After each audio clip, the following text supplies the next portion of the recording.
Биз жолдошум экөөбүз көп кабаттуу үйдө ата-энебиз менен бирге турабыз.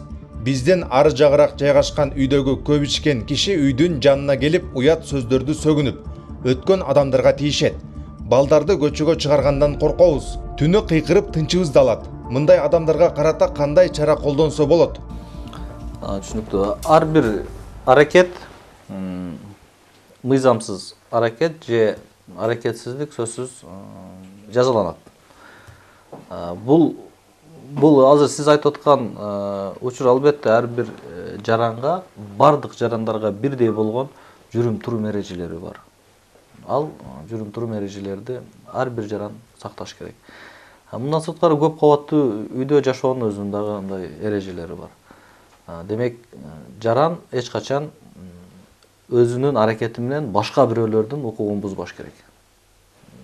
Экинчи, үчүнчү жактардын укугу бузулбаш керек.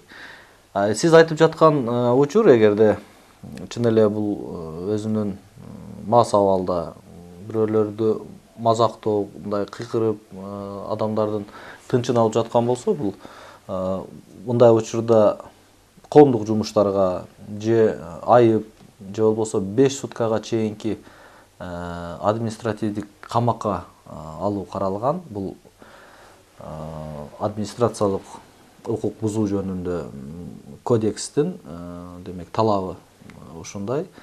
Эгерде сиз дагы ушундай кайталанып ушул көрүнүш болуп жаткан болсо, сиз ошол жердин участкалык милициясына телефон аркылуу байланышып, ошол болуп жаткан учурду түшүндүрүп бериңиз. Алар келип, бул сиздин арызыңыздын негизинде сөзсүз түрдө администрациялык чара колдонуп, 5 суткага чейинки мындай камакка алынышы мүмкүн.